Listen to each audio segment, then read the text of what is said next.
Fokus Career.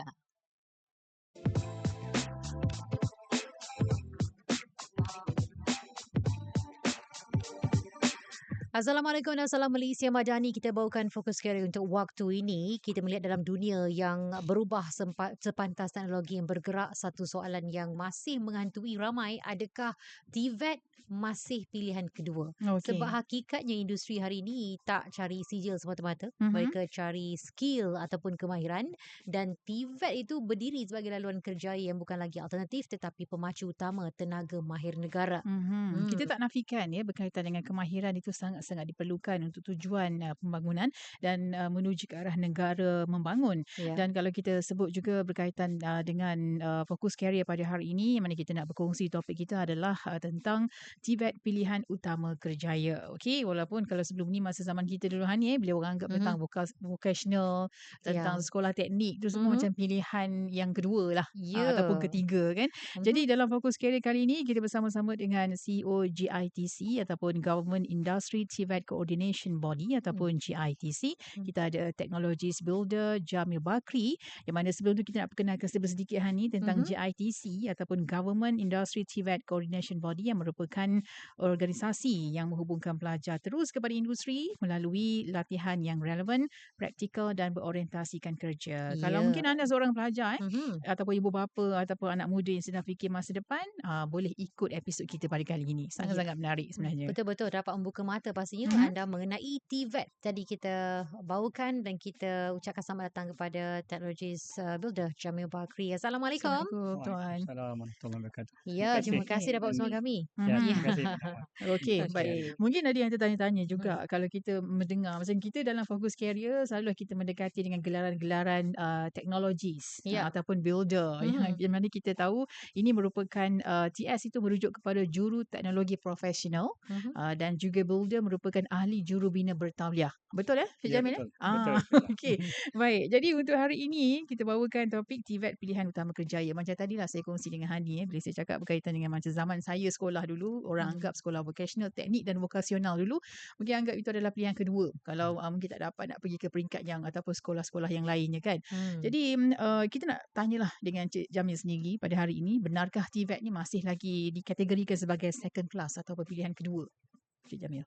Okey, kalau soalan tu saya akan jawab terus. Jawapannya tidak. Okey. Kenapa? Sebab kalau kita masih anggap TVET ni masih pilihan kedua, bermakna kita masih dalam mindset yang lama lah untuk dunia yang baru. Sekarang ni dunia yang baru, kita bergerak pantas, teknologi bergerak pantas, industri pun berubah, dan juga yang orang kata yang akan menang dalam ni adalah orang yang bukan saja dia graduate dalam akademik, tapi dia ada skill juga. Dan skill ni yang akan memberi high income juga nanti kepada mereka yang ada skill dalam TVET ini. Okey. Dan selain kita sebut juga tadi berkaitan dengan TVET dan sebagainya, kita juga menyentuh tentang GITC yang mana satu platform kolaboratif yang ditubuhkan untuk rapatkan jurang antara keperluan industri dan juga latihan yang disediakan. Baik. Jadi GITC ni sebenarnya lebih spesifiknya apa yang dari segi peranan dan juga tujuannya, tuan? Okey, kalau yang dengan cara mudah saya nak explain ni, GITC ni actually satu jambatan. Maknanya daripada yang belajar terus ke industri. Itu yang kita satukan antara kerajaan, industri dan juga TVET institusi. Yang mana belajar TVET tu dia terus ke industri. Itu yang kita cuba terus orang kata rapatkan. Kalau ada gap tu kita terus. Itu sebab kalau kita tengok yang pembelajaran ni kita dah ada dipanggil yang mungkin kita biasa dengar internship, tapi di bawah TVET ni ada juga dipanggil work based learning, yang mana masa belajar mereka juga dah attach dengan industri. Maknanya dia punya exposure dari segi pembelajaran tu dia dah dapat orang kata industri yang sebenar punya environment. Jadi ini mengurangkan orang kata graduate ni tak ada pengalaman. Biasanya kalau work based learning tu setahun pengajian mereka yang di akhir tu dia akan terus ke industri. Jadi dia boleh melihat bagaimana sebenar industri itu dan mereka boleh Okey. excel lah dalam pekerjaan tu nanti. Baik. Bila kita faham tentang fungsi JITC itu, kita boleh nampaklah bagaimana sebenarnya sistem ini cuba untuk merapatkan jurang antara dunia pembelajaran juga dunia pekerjaan yang sebenar. Ini sebagai satu benda yang saya nak tahu jugalah mana dalam konteks hari ini, sejauh mana sebenarnya kerjasama antara industri dan juga institusi TVET itu sudah benar-benar selari dengan keperluan semasa. Ini sekadar tambahan juga daripada hemat GITC. Ya. Okey, kalau kita lihat macam JITC ni ditubuhkan di bawah Majlis TVET Negara. Dan kita lihat ada banyak kementerian yang terlibat dalam program TVET ni, melebihi daripada lebih kurang 12 lah. Jadi 12 ni adalah semua kementerian-kementerian yang terlibat dalam program-program TVET. Tapi di sebelah sini pula bermakna industri. Industri pun pelbagai sektor yang ada di Malaysia ni, yang mana JITC ni kita ada lebih kurang 15 board member, yang mana daripada 15 ni 12 ni adalah mewakili industri. Contohnya construction, construction ada, hotel ada, semiconductor ada, ICT ada, SME ada, services ada. Jadi kita cover semua sektor-sektor industri yang penting dalam negara kita. Dan kalau dalam apa dipanggil dasar TVET negara 2030, ada sektor yang penting yang disebut high growth high value industry. Jadi ini yang kita cuba fokuskan sebab negara kita menuju ke arah negara berpendapatan tinggi. Jadi yang penting yang industri-industri ini diisi oleh bakat-bakat tempatan yang ada kompetensi yang diperlukan oleh industri.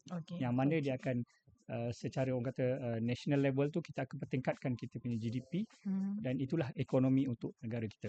Okey, baik. Jadi untuk yang dalam kalangan ibu bapa, pelajar, anak muda yang sedang mendengarkan kita pada waktu ini, boleh kita jelaskan juga dengan lebih lanjut kenapa sekarang TVET ini menjadi sangat penting? Okey, macam saya sebutkan tadi, TVET ni dia terus kepada industri. Industri ni yang menentukan orang kata kita punya ekonomi masa depan. Jadi kalau kita ada ekonomi yang bagus disebabkan industri kita tinggi dan kita pergi pada tadilah sebutkan high growth high value industry, dan kita boleh tingkatkan kita punya GDP kita. GDP negara meningkat, bermakna pendapatan pun meningkat. Maknanya kalau dari segi perniagaan tu, mana dia menyumbang lebih segilah. Kalau mana perniagaan dia bagus, dia akan membayar teks yang lebih kepada kerajaan. Dan itu adalah income kepada kerajaan dan akan dikembalikan balik semula kepada rakyat lah. Jadi sebab itu kita perlu pertingkatkan GDP negara melalui industri yang penting ni.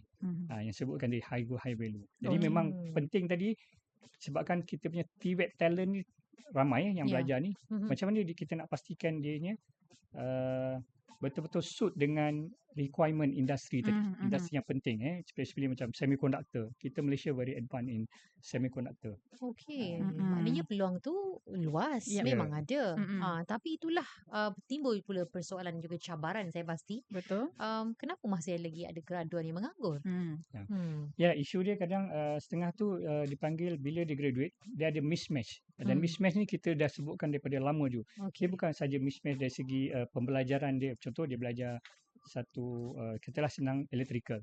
Dan dia cuba juga cari dalam industri tu, kadang-kadang dia pergi interview tu tak dapat, tak jumpa. Ini adalah salah satu mismatch yang kita kan. Jadi dia end up dia bekerja bukan dalam bidang yang dia belajar. Jadi kat sini kita lihat bagaimana kita boleh atasi isu mismatch ni yang telah diperkatakan begitu lama. Kan ada banyak isu. Jadi saya rasa dengan teknologi hari ini kita ada solution lah untuk memastikan mismatch ni kita dapat rapatkan dia punya gap itu sendiri. Jadi InsyaAllah kita JITC, itulah fokus utama kita. Sebab kita tahu ini adalah penting untuk negara. Baik-baik. Dan bila sebut berkaitan dengan graduan yang mungkin ada yang menganggur dan sebagainya, ada statistik ke yang boleh dikongsikan mungkin berapa jangkaan ataupun secara dasarnya peratusan yang berjaya masuk ke pasaran ataupun mereka yang kurang berjaya berada di pasaran? Okey, sebenarnya kalau kita tengok statistik daripada graduan TVET, memang orang kata GE, graduate and quality itu tinggi, melebihi 95% ke atas. Bermakna siapa yang belajar TVET ni, bila dia habis saja, dia akan terus dapat kerja. Itu kalau dari segi TVET tu memang demand tu very high. Compare tu yang kata yang non-technical ni lah. Technical ni memang tinggi. Keboleh pasaran dia lebih 95% ke atas lah. Itu kalau dari segi permintaan lah, mana graduate mobility tu biasanya sebelum habis macam tadi dia dah ada attach dengan industri. Biasanya bila dia habis saja sama ada latihan industri ataupun kita sebut tadi work based learning tu, dia akan diabsorb terus daripada syarikat yang dia attach tadi lah. Okey, baik. Dan bila Tuan ada menyebut tadi berkaitan dengan situasi ataupun cabaran tentang mismatch tadi tu kan, skill mismatch. Dan ada perkara yang sedang dilakukan dan fokus diberikan untuk situasi dan juga cabaran ini. Jadi boleh tahu sikit tak Tuan, bagaimana ia diperbaiki dalam soal ini? Okey, itu sebab I think kenapa kerajaan menubuhkan GITC tadilah. GITC ni kita ni non-profit organisation. Kita ada objektif yang kita nak capai. Itu sebab dipanggil GITC ni industry led lah. Industry led, kita ada ramai wakil-wakil industri supaya kita kenal pasti yang penting dari segi demand daripada industri. Maknanya jadi macam demand driven lah. Mana kita kenal pasti apa yang industri perlukan dan kita bawa ke institusi pengajian. Jadi mereka ni didedahkan tadilah. Kita akan matchkan pembelajaran mereka terus kepada industri. Mungkin ada in between tu ada gap. Kat sini dah ada trainingnya. Itu sebab kita punya solusi yang kita dah bangunkan sebenarnya kita ada dipanggil TVET placement platform lah. Yang ni ada menggabungkan 3 elemen yang penting ni lah. Dari segi TVET talentnya sendiri, industri dan juga training provider. Di dalam satu platform yang kita akan boleh matchkan antara industri dengan talent tadi. Dan gap tu training tu yang penting. Kan mana setiap masa lah kena orang kata dia asah bakatnya. Sebabnya training ini senantiasa saya pasti kerajaan juga buka peluang yang cukup besar untuk latihan kepada mereka yang berada dalam dunia TVET ini. Dan satu lagi kalau kita nak lihat kepada penyelarasan industri dan juga TVET, iaitu untuk koordinasi kerjasama antara industri mengikut sektor dan juga menyatakan keperluan kemahiran dan tenaga seterusnya boleh menjadi satu rujukan yang bersepadu, iaitu input industri kepada kerajaan. Jadi kalau kita lihat sekarang ni mungkinlah kita nak input itu juga diberikan kepada anak-anak muda khususnya mereka yang mungkin nak tahu, ingin menceburi TVET dan yang mungkin sekarang dalam alam persekolahan lagi mereka dah tahu dah berkaitan dengan memasuki dunia TVET ini ada kesan baiknya ataupun impak bukan kepada diri sendiri, malah macam disebut tadi GDP meningkat dan sebagainya. Mungkin ada nasihat daripada Tuan sendiri. Okey, macam saya sebutkan lah, kerajaan sekarang ni memang mempromosikan hebatlah TVET ni. Kita boleh lihat kesungguhan kerajaan untuk membawa TVET ni ke arah yang lebih baik. Yang saya cakap tadi, kalau boleh impact dia tu, TVET graduate ni mendapat gaji yang tinggi. Yang premium lah orang kata. Sebabkan skill ni, tu sebab biasanya kalau kita lihat selain daripada orang kata sama kalau contoh dia belajar diploma atau degree, kita akan tambahkan dengan sijil dipanggil industry led certification. Maknanya industri yang recognize certification tu dan memang orang kata recognized by international juga. Jadi ni biasanya selain daripada apa yang dia belajar, diploma ke, degree ke, dia akan ada sijil yang recognized by industri dan memang diperlukan. Dan biasanya dengan sijil-sijil yang diiktiraf ni dia akan mendapat gaji yang lebih baik lah. Jadi itulah peluangnya, maknanya siapa yang ada skill ni dia akan mendapat peluang yang lebih baik lah dari segi future careernya. Selain pada macam upskilling, reskilling dan juga dari segi aspek kata recognition dan juga demand untuk gaji dan sebagainya, dan juga selain pada sistem dan juga peranan organisasi itu sendiri, faktor masa depan industri juga penting untuk kita fahami. Jadi dalam tempoh 5 hingga 10 tahun lah kita letak di situ yang akan datang, apa sebenarnya bidang TVET yang Tuan lihat paling in demand ataupun critical. Jadi mungkin ramai dalam kalangan pendengar ni dia boleh pergi ke arah itu. Dia akan pilih yang itu berbanding yang dia mahukan sekarang ini. Sebab kalau dia mahu pun kalau tidak ada demandnya, jadi tak guna juga kan. Jadi macam mana tu? Okey, saya lihat yang paling penting sekarang ni kita dalam berbagai era digital kan. Digitalisasi and juga sekarang orang sebut AI. Jadi ini sebenarnya adalah salah satu industri yang bagi saya memang penting dan inilah future-nya. Kan kita boleh lihat juga banyak contoh data center yang daripada luar yang set up di Malaysia ni. Data center ni juga adalah maknanya digital punya infrastructure. Jadi dia perlukan ada orang yang ada dari segi hardware-nya dan juga software-nya. Software inilah yang mungkin digital punya certification. Ini yang ke arah kehadapan ni yang akan menjadi, orang kata, dia akan sentiasa berkembang. Dia tak akan berhenti. Jadi kita lihat global punya direction pun mesti ke arah digital ni lah. Jadi peluang dalam digital ni memang banyak. Kalau kita cakap sekarang ni, even dah ada fakulti AI kan. Jadi itu yang nampak ke arah tu. Dan juga sekarang ni kita kalau ke arah international juga disebutkan ESG, environment, social and governance. Jadi ini juga elemen-elemen yang melibatkan renewable energy. Sebagai contoh sekarang ni kita menghadapi ialah krisis tenaga dunia kan. Jadi itu sebab bergantung pada minyak. Jadi salah alternatifnya adalah renewable energy. Renewable energy ni contohnya solar. Memang kita Malaysia sendiri saya rasa memang promote banyak bidang renewable energy ni. Ini juga adalah bidang yang masa hadapan yang akan berkembang. Jadi siapa yang nampak peluang ini, dia boleh belajar daripada sekarang lah. Maknanya dia dah nampak ke mana arah tu. And then especially bila kita lihat digital ni, ada panggil cyber security. Cyber security juga maknanya penting lah. Benda tu akan sentiasa berkembang dan demand memang sentiasa ada.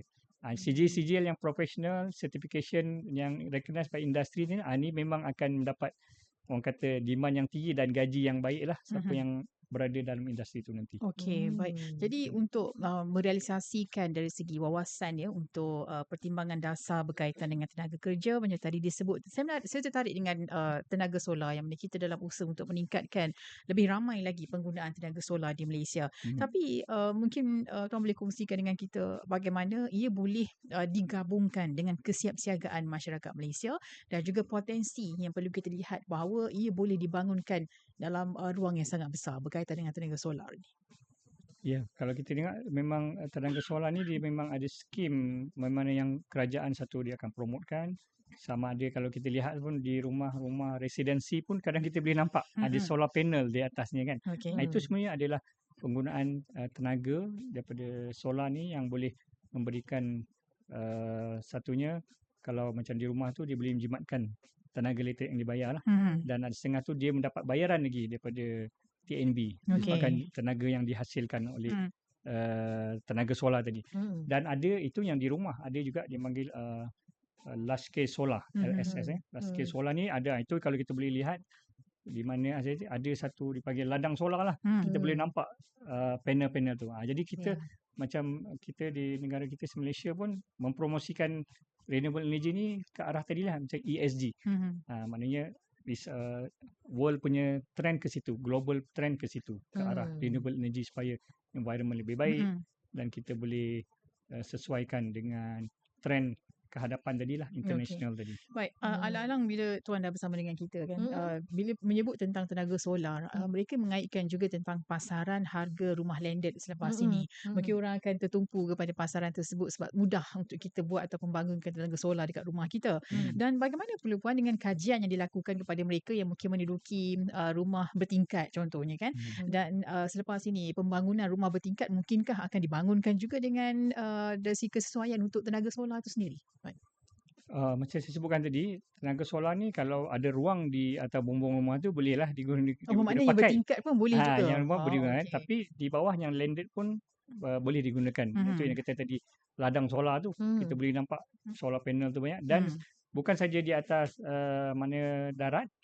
Sekarang ni dah dipanggil floating solar juga. Dia letak atas floating. Mungkin laut ataupun tasik yang ada. Kita pun ke arah tu dah ada, maknanya luaslah penggunaan renewable energy tu. Kalau untuk solar ni dia boleh berada di atas tanah, di atas bangunan rumah dan juga di atas air tadi. Jadi itulah mana kita nak mempertingkatkan renewable energy punya penggunaan di negara kita. Okey. Baik. Jadi tujuan kita juga ruangan yang ada ni adalah untuk memberikan inspirasi kepada semua, khususnya kepada anak-anak muda ni untuk melangkah ke satu fasa yang penting sebenarnya dalam dunia TVET, tapi dalam masa yang sama juga cuba untuk cari ruang untuk menjadi sebahagian daripada bakat yang future ready. Maknanya harus relevan dengan permintaan semasa dan juga pada masa yang akan datang, ia lebih kepada digital dan juga pastinya AI. Dan apa nasihat tuan juga kepada anak muda yang ingin memasuki dunia TVET ini?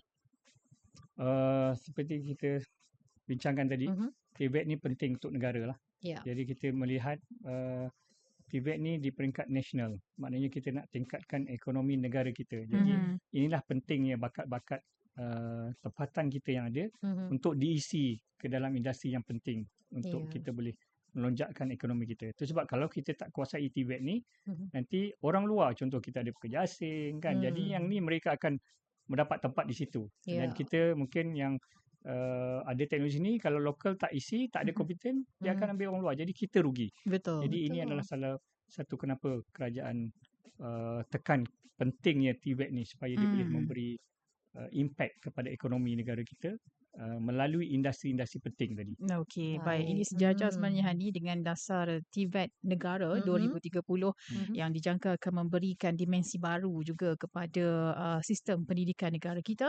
Jadi bersempena dengan sambutan Hari TVET Negara yang akan berlangsung dari 5 hingga 7 Jun nanti, apa perkongsian penting yang ingin Tuan kongsikan bersama dengan pendengar-pendengar Bernama Radio? Okey, Hari TVET Negara ni memang sebenarnya disambut setiap tahun dan tahun ini Hari TVET Negara akan diadakan di Putrajaya pada 5, 6 dan 7 Jun. Dan yang penting saya nak kongsikan di sini, pada 6 hari bulan Jun 6 hari bulan tu ada pelancaran Hari TVET Negara oleh Yang Amat Berhormat Perdana Menteri. Dan pada hari yang sama juga kita GITC melancarkan tadi yang kita sebut GITC TVET Placement Center. Atau mungkin sebut TVET Placement tadilah. TVET Placement ni adalah digital yang kita ada tadi, komponen TVET talentnya, industri dan juga TVET institution. Jadi saya nak berkongsi pada semua pendengar-pendengar luar sana yang mana especially yang belajar ataupun belia di luar sana yang mencari peluang dalam bidang TVET ni, boleh mendaftar secara percuma di dalam platform ni www.tvetplacement.gov.my. Jadi talent-talent yang masih belajar, yang mencari industri, kita akan connectkanlah dengan industri nanti, especially yang nak mencari internship, nak mencari peluang work based learning dan juga mencari pekerjaan tadi. Dan juga di situ ada TVET institution yang memberikan training dalam certain industri, macam mana nak upskilling ataupun reskilling lagi. Kat situ juga ada. Dan industri yang penting ni menunggu. Industri dia akan subscribe lah dari situ. Jadi kita tak kenakan apa-apa bayaran kepada talent. Industri akan subscribe pada sistem tadi supaya kita boleh untuk sustainability platform tu sendirilah. Okey, tadi di www.tvetplacement.gov.my. Okey, akhir sekali bagi satu message untuk yang lebih besar, bukan saja untuk pelajar tapi juga untuk seluruh masyarakat, khususnya kepada para pendengar Bernama Radio. Okey, yang saya paling penting message tadi kan, TVET ni adalah penting untuk negara kita. Dan yang di luar sana, ambillah peluang yang ada di dalam TVET ni yang cukup besar, orang kata masa depannya, dan penting untuk masa depan negara kita. Jadi saya menyeru kepada terutama yang di luar sana yang mungkin belia, yang masih muda, yang masih belajar, even masih sekolah, melihat TVET ni satu komponen yang penting untuk mereka terlibat dalam TVET itu sendiri supaya mereka boleh menyumbang ke arah ekonomi negara kita yang lebih mampan dan lebih, kalau ikutkan di bawah NIMP New Industry Master Plan by 2030, kita nak tingkatkan kita punya GDP dan juga dipanggil median salary tu ke dia punya tu lebih kurang 4,510. Sekarang ni kalau median tu kita di bawah 2,000 lagi. By 2030 kita ada berapa tahun lagi, targetnya adalah median salary tu pada 4,510. Ini penting untuk negara kita lah, saya secara keseluruhan. Pastinya kalau kita lihat environment ataupun ekosistem dalam pendidikan yang sangat-sangat penting sekarang ini, bukan berteraskan kepada teori semata-mata, dalam konteks ini yang mana hubungan antara universiti, institusi dan juga kerajaan sangat-sangat penting. Sebab dasar kerajaan dari segi industri termasuklah dasar-dasar baru yang diperkenalkan, yang menghubungkan sebenarnya antara industri, universiti dan kerajaan sangat penting, yang mana kita melahirkan tenaga kerja yang sangat-sangat diperlukan di pasaran, sebenarnya yang disebut tadi adalah untuk kita membawa ataupun ke arah negara berpendapatan tinggi nanti. Ya, betul, dan jelas sekali apa yang boleh kita simpulkan, TVET ni bukan lagi laluan kedua tapi satu pilihan yang cukup strategik dalam membina masa depan kerja yang lebih stabil dan juga relevan. Baik, kami ucapkan banyak terima kasih kepada Technologies Builder Jamil Bakri, Ketua Pegawai Eksekutif Government Industry TVET Coordination Body GITC, bersama-sama kita dalam Fokus Career untuk hari ini. Sekian saja untuk waktu ini. Terus ikuti kami, siaran bernama Radio untuk anda. Terima kasih.